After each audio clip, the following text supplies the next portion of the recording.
The sun may be shining over Kingston today. The turquoise waters of the Caribbean may be calm, but make no mistake. Inside the air-conditioned corridors of power, there is a cold, gripping panic. It is not a panic caused by a hurricane, nor by a collapse of the stock market. It is a panic caused by a name. A name that has traveled 4,000 miles across the Atlantic Ocean, from the red dust of the Sahel to the lush hills of Jamaica. That name is Ibrahim Traoré.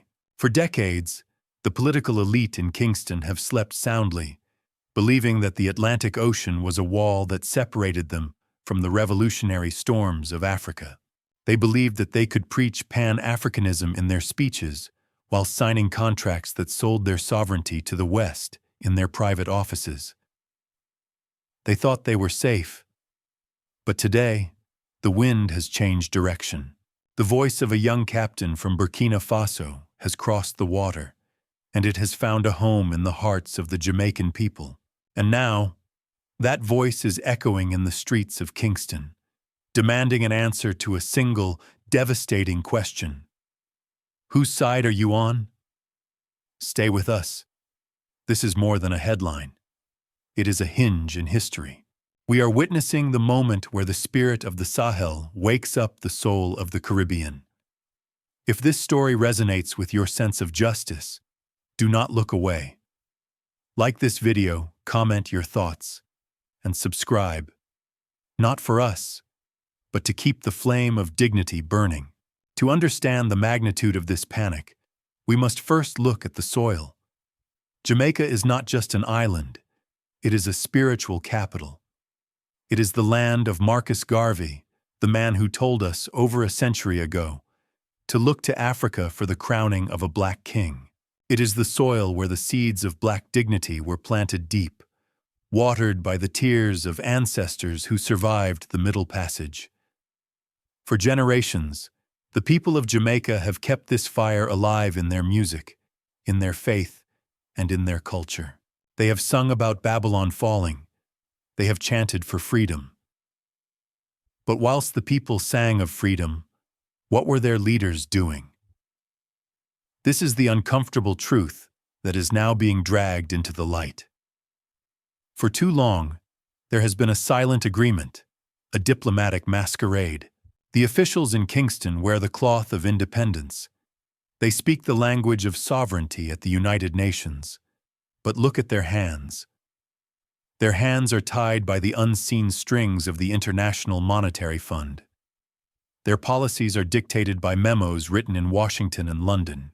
They have turned the island of Garvey into a parking lot for Western interests. And then, Ibrahim Traoré appeared. He did not come with diplomatic pleasantries. He did not come with a begging bowl asking for aid. He came with a sledgehammer of truth. He showed the world what it looks like when a leader actually cuts the strings. He showed that a nation, no matter how poor, can stand up and say no. And when the people of Kingston saw this, when they saw a leader in a beret eating with his soldiers, rejecting the French ambassadors, and nationalizing the gold, something snapped. The illusion was shattered. They looked at Traoré, and then they turned their gaze back to their own leaders. The comparison was not just unflattering, it was dangerous. This is the Ibrahim Traoré moment that the West feared most. They feared that his example would not be contained within the borders of Burkina Faso. They knew that dignity is contagious. And now, the infection of freedom has reached the Caribbean. The panic you sense in Kingston is the fear of exposure. For years, certain officials have operated in the shadows, making deals that mortgage the future of the island's children. They relied on the apathy of the people. They relied on the belief that this is just how the world works. But Traoré has proven that the world does not have to work this way. By simply existing, by simply surviving every assassination attempt and every media smear campaign, he has cast a harsh spotlight on the puppets of the West. He hasn't just exposed the French in Africa, He has, by extension, exposed the neo-colonial gatekeepers everywhere, and specifically, the finger of history is now pointing at three distinct figures within the Jamaican apparatus. These are not merely three individuals, they are three archetypes, three pillars of a crumbling system. Traoré did not need to fly to Kingston to identify them. His philosophy has already named them. He calls them the house slaves of the modern era, men and women who have traded the birthright of their people for a seat at the table of their former masters. Who are they? They are the ones currently scrambling to control the narrative. They are the ones making frantic phone calls to their handlers in the north. They are the ones who thought their betrayal was invisible. But as the chants for Traoré grow louder in the markets of Kingston, these three officials are realizing a terrifying truth. The people know. The mask has slipped. The first of these figures thinks he is safe because he deals in numbers, not armies. He believes that complex economic jargon will shield him from the scrutiny of the common man. He is wrong. The second believes that diplomatic immunity and foreign friendships will protect his legacy. He is mistaken. And the third believes that he can silence the truth by controlling the media. He is about to learn that you cannot stop a hurricane with a piece of paper. To truly grasp the gravity of this situation, we must acknowledge a fundamental truth. Blood does not turn to water simply because it crosses an ocean. The bond between the people of Burkina Faso and the people of Jamaica is not merely diplomatic. It is ancestral. It is written in the DNA. When a brother stands up in Ouagadougou and breaks his chains, the vibration is felt in Kingston. The Atlantic Ocean is not a barrier. It is a mirror. And right now, the people of Jamaica are looking into that mirror and asking, why does the reflection on the other side look so much prouder than the reality on this side? This is the question that keeps the officials in Kingston awake at night, because for years, the narrative has been carefully controlled. The narrative was that Africa was helpless, that it needed saving, that it was a continent of chaos. This narrative served a purpose. It allowed Caribbean leaders to justify their own reliance on Western aid. It allowed them to say, look, we must play by the West's rules, or we will end up like them. It was a politics of fear. But Ibrahim Traoré has destroyed that narrative. He has shown that chaos does not come from independence. Chaos comes from interference. He has shown that the protection offered by the West is often just a polite word for occupation.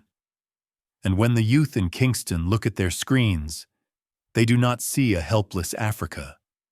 They see a captain who speaks with the clarity of a prophet and the resolve of a soldier. They see a nation that is reclaiming its gold, its land, and its destiny. And then they look at their own government. The contrast is painful. Whilst Traoré is expelling foreign troops who failed to bring security, Jamaican officials are reportedly preparing to send their own sons and daughters into Haiti. Not as peacekeepers of a sovereign will, but many argue as proxies for Western interests. This is the crux of the betrayal. The West does not want to send its own soldiers to intervene in Haiti. The optics are too colonial, too ugly. So they turn to Kingston. They ask the Caribbean to police the Caribbean. They ask a black hand to hold the whip that strikes a black back. At this point, I want to invite you into something bigger than watching. Leave a thank you in the comments. It might be thank you Traoré, or thank you Burkina Faso, or simply thank you for hope. Why? Because each thank you carries weight. Each thank you says, I hear this, I feel this, I stand with this. Imagine hundreds of people adding their thanks. It turns a video into a movement.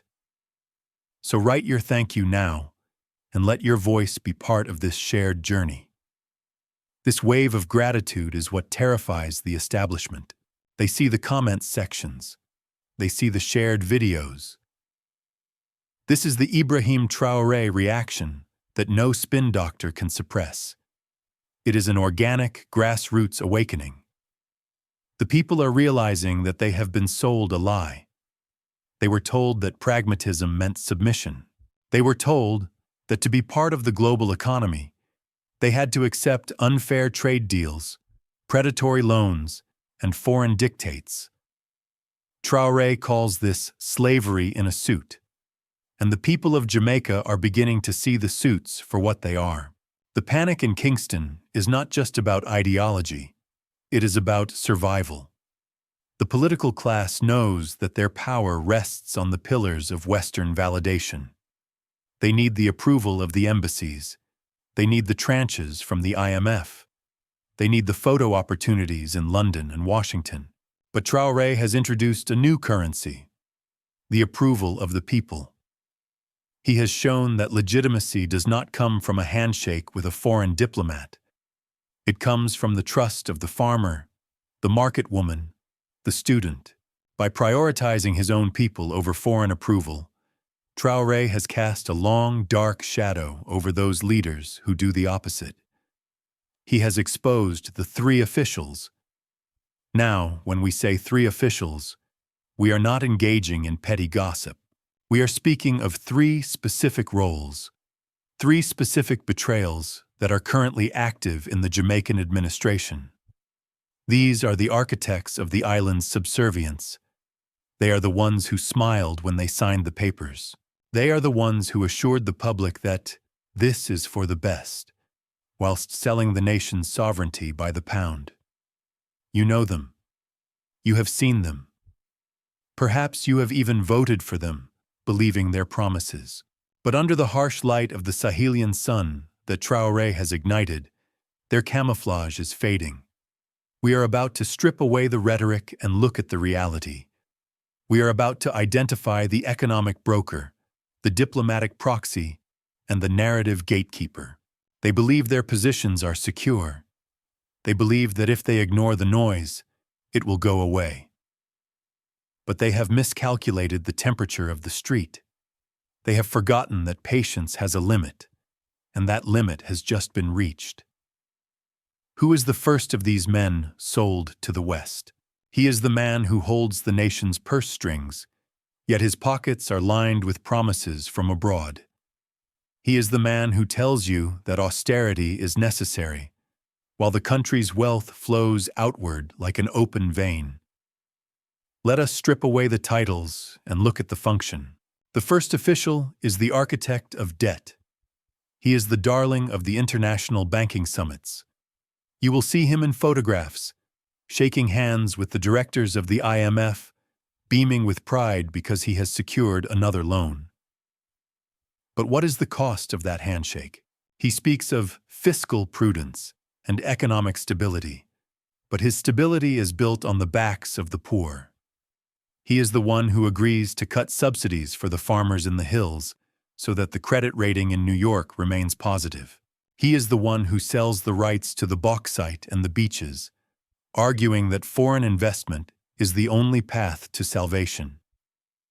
Traoré exposes him not by attacking him, but by proving him obsolete. In Burkina Faso, Traoré did not run to the IMF. He turned to his own soil. He called for a war effort funded by the citizens, for the citizens. He showed that true wealth is not borrowed, it is cultivated. The architect of debt in Kingston trembles because his entire philosophy is based on the idea that we cannot do it alone. Traoré is living proof that we must do it alone. Before we reveal the next chapter, which is perhaps the most powerful assertion of sovereignty you will ever hear, I want to pause and speak directly to you. If this channel has moved you, if these stories are touching something deep in your spirit, then consider becoming a member. Not for exclusive content or perks, but because supporting this channel is directly supporting narratives that mainstream media refuses to tell. Every membership is a vote for the African Change's mission. Every member becomes a co-creator of the revolution we are documenting. Join us. Stand with the principle that African wealth belongs to Africa. Now we turn to the second official, the diplomatic proxy.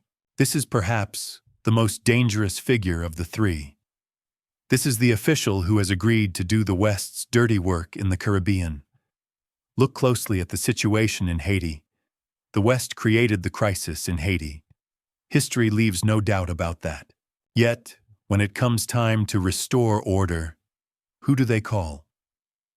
They do not send their own sons to die in Port-au-Prince. They call Kingston. They call Nairobi. The diplomatic proxy is the Jamaican official who stands at the podium and speaks of regional brotherhood, whilst preparing to send Jamaican police and soldiers to enforce a Western-backed peace on a sovereign neighbor. He frames it as solidarity, but the people see it as servitude. He is the house slave who is handed the whip to discipline the field slave who dares to rebel. When Traoré expelled the French military from Burkina Faso, he sent a shockwave through the spine of the diplomatic proxy. Traoré showed that a leader's duty is to protect his people from foreign interference, not to facilitate it. The diplomatic proxy fears that if the people of Jamaica truly understand Traoré's stance, they will refuse to be pawns in a foreign game. They will refuse to march into Haiti under a flag that is not their own. And finally, we have the third official, the narrative gatekeeper. He does not sign the loans, and he does not command the troops. His weapon is silence. He is the one responsible for what you see on the evening news, and more importantly, what you do not see. Have you noticed how the mainstream media in the Caribbean covers the Sahel? It is either ignored completely, or it is painted in strokes of fear. Terrorism, instability, coups. The narrative gatekeeper works tirelessly to ensure that the image of Ibrahim Traoré remains that of a military strongman, not a liberator.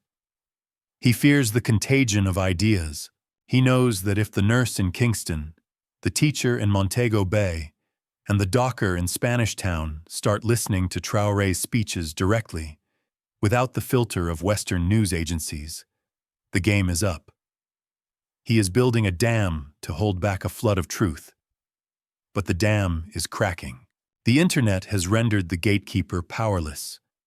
The Ibrahim Traoré reaction is happening on smartphones, on TikTok, on YouTube, bypassing the official channels entirely. The gatekeeper is shouting orders, but the audience has left the theater. These three officials, the architect of debt, the diplomatic proxy, and the narrative gatekeeper, share a common fatal flaw. They believe that their authority comes from their titles. They believe that because they sit in the big offices in Kingston, they are untouchable. They think that the Atlantic Ocean is a moat that separates them from the consequences of their choices. But they have forgotten the lesson of the wind. The wind carries seeds, and the seeds of sovereignty that were planted in the red earth of Burkina Faso have been carried across the water. They have landed in the fertile soil of Jamaica, and now it is raining. They think they are safe because Traoré is thousands of miles away. But they are missing the point. The danger is not Traoré the man. The danger is Traoré the standard. He has raised the bar of leadership so high that by comparison, the leadership in Kingston looks strikingly small. The people are not asking for Traoré to come and rule Jamaica. They are asking why their own leaders cannot possess a fraction of his backbone. And this question is not going to fade away. It is going to get louder. It is going to move from the comments section to the street corners, and from the street corners to the ballot box. The panic in Kingston is justified, because once a people have seen the light, you cannot force them back into the cave. Why is this fear so palpable? Why does a speech in Ouagadougou cause tremors in the boardrooms of Kingston? It is because the Ibrahim Traoré moment is not just about political rhetoric. It is about the one thing the West values above all else: resources. For centuries, the relationship between the global North and nations like Jamaica or Burkina Faso has been defined by a single predatory mechanic: extraction.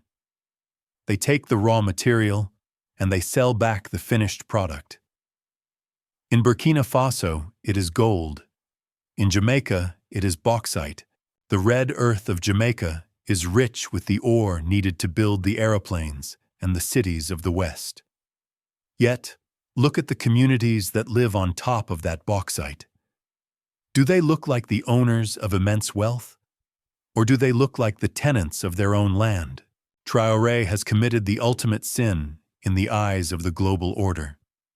He has looked at the gold and said, "This is ours." He has rewritten the mining codes. He has demanded that the wealth of the soil must first feed the children of the soil. And this is the nightmare scenario for the officials in Kingston. If the people of Jamaica start applying Traoré's logic to their own bauxite industry, the entire economic model of the island collapses. The model that relies on selling cheap rights to foreign multinationals in exchange for quick cash and budget support would be exposed as a fraud. The officials know that they cannot defend their current contracts against the logic of Traoré. They cannot explain why Jamaican bauxite builds wealth in North America, while leaving red dust and poverty in the parishes of Jamaica. Now let us turn this story into a shared moment.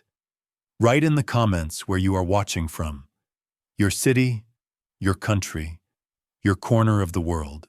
The African Change will read them with gratitude, and we send to each of you a heartfelt wish. May your journey be filled with dignity, hope, and light. This is more than a video. It is a gathering of voices across the globe. The danger of Traoré is that he shatters the myth of helplessness. For generations, leaders in the Caribbean have been taught in the school of helplessness. They are taught that because they are small islands, because they are vulnerable to hurricanes and market shocks, they have no choice but to submit. They are taught that sovereignty is a luxury for the big powers, and that survival for the small means obedience. This psychological conditioning is powerful. It is the invisible chain that binds the mind long after the physical chains have been removed. But Traoré, a young captain from a landlocked country surrounded by enemies, has proven that sovereignty is not a question of size. It is a question of will. He has shown that a small nation can punch above its weight if its spine is straight. When the Jamaican people see this, the excuse of "we are too small" evaporates. The excuse of "we have no choice" becomes a lie. And when the excuses are gone, all that remains is the naked truth of the betrayal. This brings us to the price of truth. The officials in Kingston are not evil in a cartoonish sense. They are comfortable. And comfort is the enemy of revolution. They have traded the hard road of true independence for the paved road of dependency. They have accepted the air-conditioned offices, the international conferences, and the quiet nods of approval from Western ambassadors as the measure of their success. But there is a cost. The cost is the erosion of the national soul. Every time they vote against their own interests at the UN to please a donor, a piece of the nation's dignity chips away. Every time they prioritize foreign debt repayment over local health care, the social contract frays a little more. Traoré represents the alternative price. The price he pays is high. He lives under the constant threat of assassination. He wears the fatigues of a soldier because he is at war, not just with terrorists, but with a system of exploitation that has spanned centuries. His hands are not manicured. They are calloused. His eyes do not look for approval. They look for security for his people. The panic in Kingston is the panic of men who are realizing that history will not remember them kindly. They are realizing that in 50 years, statues will be built for men like Traore, while their own names will be footnotes in the ledgers of the IMF, remembered only as the caretakers of a decline. This is the silent war being fought right now. It is a war between the comfort of the status quo and the perilous glory of true freedom. The three officials we spoke of, the broker, the proxy, the gatekeeper, they have made their choice. They have chosen the West. They have chosen the safe path that leads to a dead end for their people. But the people of Jamaica are choosing a different path. They are looking across the ocean and seeing a reflection of what they could be. They are realizing that the poverty in Kingston is not an accident of nature. It is a policy choice. And if it is a choice, then a different choice can be made. The panic is rising because the clock is ticking. The narrative is slipping through their fingers like sand. They can try to ban the protests. They can try to censor the internet. They can try to drown out the name of Traore with loud music and carnival distractions. But they cannot stop an idea whose time has come. And as the sun sets over the Blue Mountains, a new question is forming on the lips of the people. It is no longer just, who are these officials? The question has evolved. The question has become sharp, focused, and terrifying for those in power. The people are no longer asking for explanations. They are preparing to ask for resignations. The ground is shifting, and what happens next will determine whether Kingston remains a vassal of the old world or becomes a fortress of the new. The panic in Kingston is, in the end, a necessary pain. It is the fever that breaks before the healing begins. The three officials we have discussed, the architect of debt, the diplomatic proxy, and the narrative gatekeeper, are not the future of Jamaica. They are the remnants of a dying era. They represent a time when it was acceptable to govern a black nation with a white mindset.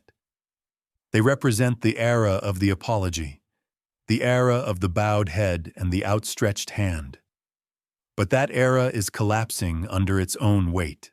What we are witnessing is not just a political crisis, it is a spiritual restoration. The reason Ibrahim Traoré resonates so deeply in the Caribbean is that he speaks to a memory that has been suppressed but never erased. He speaks to the spirit of Nanny of the Maroons. He speaks to the defiance of Sam Sharp. He speaks to the vision of Marcus Garvey. These spirits have always been present in the Jamaican soil, waiting for a signal to rise again. Traoré was simply the spark that lit the fuse. The establishment tries to frame this as a dangerous radicalism. They try to say that cutting ties with Western dominance will lead to ruin.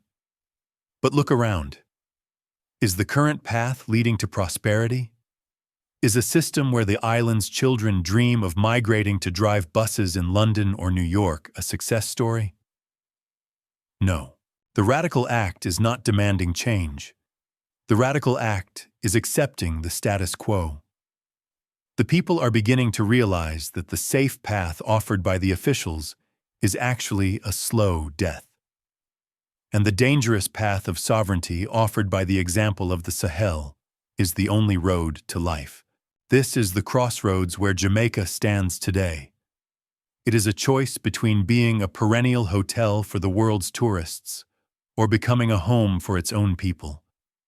It is a choice between begging for crumbs from the table of the G7 or building a new table with the nations of the global South. The officials who are sold to the West cannot make this transition. They are too invested in the old world.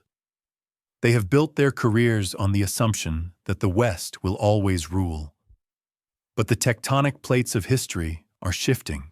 The sun is setting on the era of unilateral hegemony, and it is rising on a multipolar world where dignity is the new currency.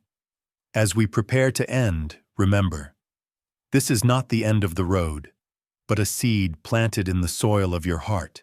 Every story of dignity, every voice of sovereignty, is part of a harvest that lies ahead. If you want to see that harvest grow, subscribe. Let this channel be the road we walk together, the light we carry forward. Your subscription is not for us alone. It is for the promise of what is still to come. Join us, and be ready for the next chapter that is already waiting to be written. So, what is the verdict? The panic in Kingston will eventually subside, but things will never go back to normal. The veil has been lifted. The Ibrahim Traoré reaction that started as a whisper in the comments sections has grown into a roar that can be heard in the cabinet meetings. The people have seen that a leader can wear a uniform and still be a servant.